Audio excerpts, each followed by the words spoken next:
so I'm just so excited. And this focuses on medieval art generally in Europe. Medieval art is generally before the Renaissance.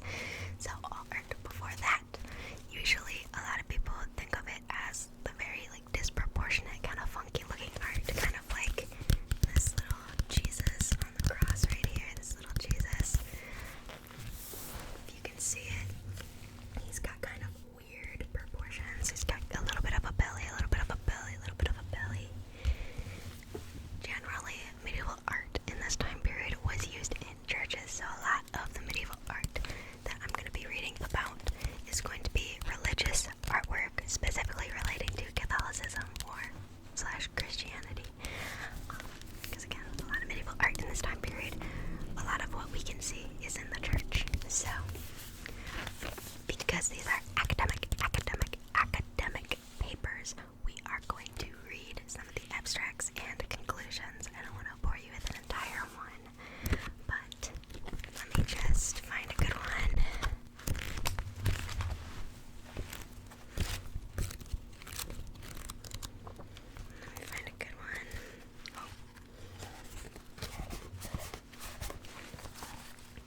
Okay.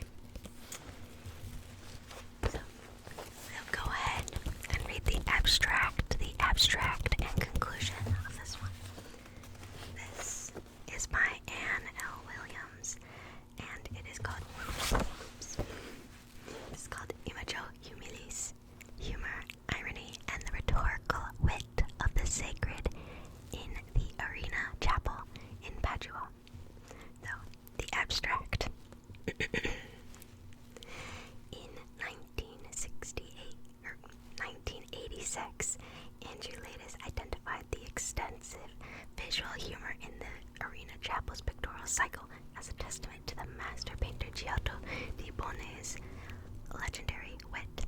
Yet scholarship on 14th century devotional and ecclesiastical art still tends to cast low, secular humor as the antithesis to high veneration and theology. This essay challenges this notion by reassessing the humor's purpose in the Arena Chapel, rather than serving as an indicator of Giotto's personality alone, a product of nascent Renaissance humanism colored by comic literature.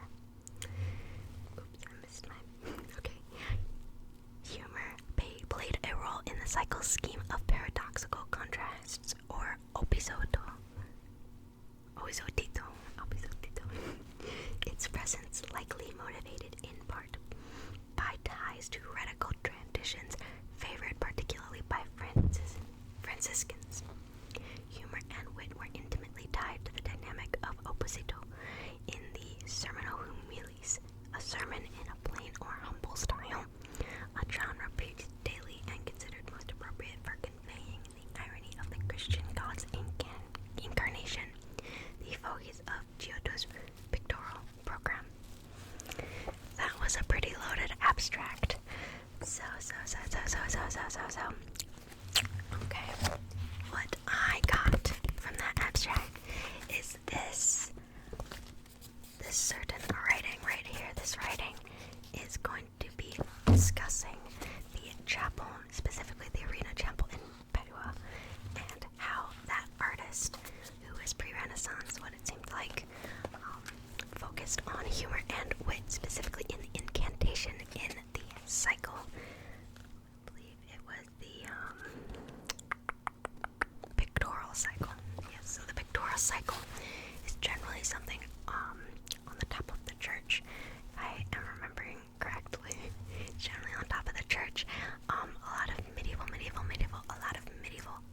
chapels often portrayed the life cycle of Christ above in the church, so probably the pictorial cycle is referring to that.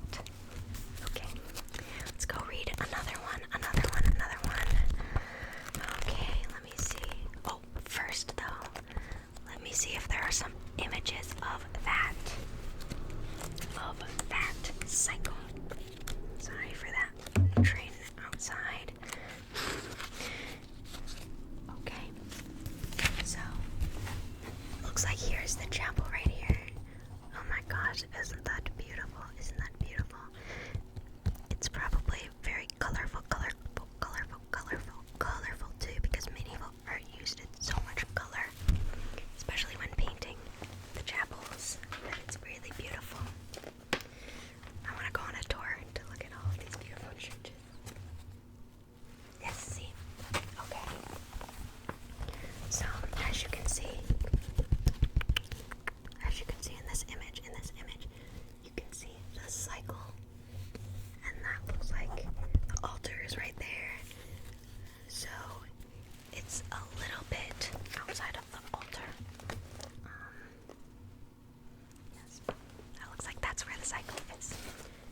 sake. This one's a little bit easier. Okay. Okay, I found a really interesting one. When I was scanning it over, because I have not read any yet of the Jesta magazine. I've not read any yet, but this one caught my eye. It is by Carl Whittington, titled Painting the Sculptural Body in Lucca and Florence, Intermediality in Croce dipinte. I think that's how you say it.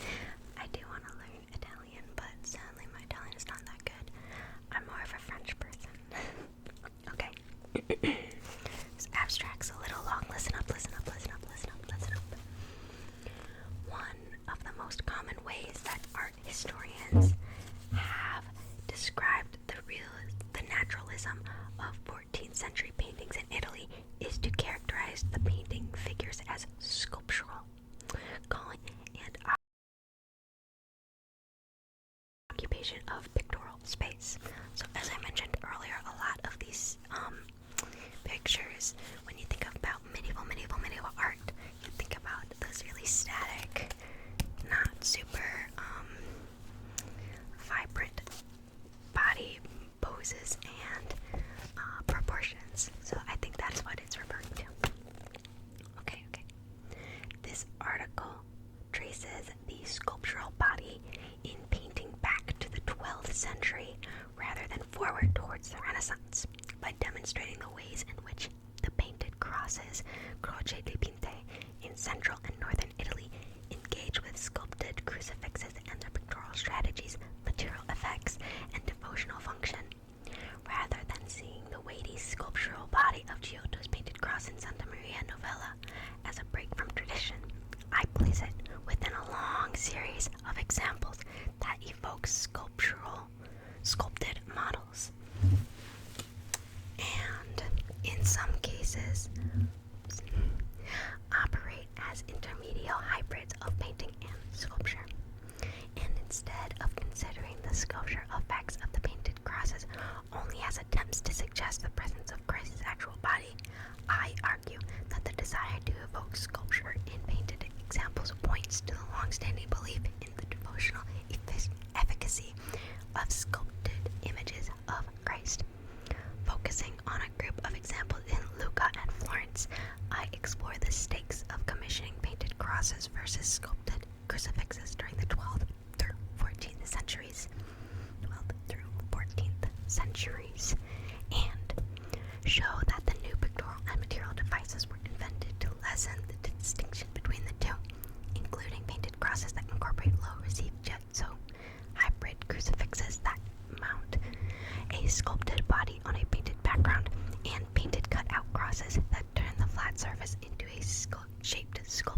decipher what these texts are talking about, because there are some things that they don't really explain in these texts. Like, you know, the pictorial cycle, they just assume that you know that. I would really recommend, if you really want to get into art history, going up on YouTube and searching up some lectures. I took a medieval art history class. Actually, no, it was a medieval structures. So it was actually an architecture class. I was an architecture student, but I took it because I was so interested, and she recommended this organization to me, and I love it. So if you are interested, I would really recommend getting into it. It can be dry if you're not super into art history, but it's great background noise, especially lectures. If you're doing something else, I always listen to them when I'm walking or when I'm at work, writing up some lesson plans. Oh, that was my stomach, so I'm gonna go eat dinner. I hope I hope you were able to fall asleep a little bit with my ranting and raving of the Just a magazine. And I hope you have a great relaxation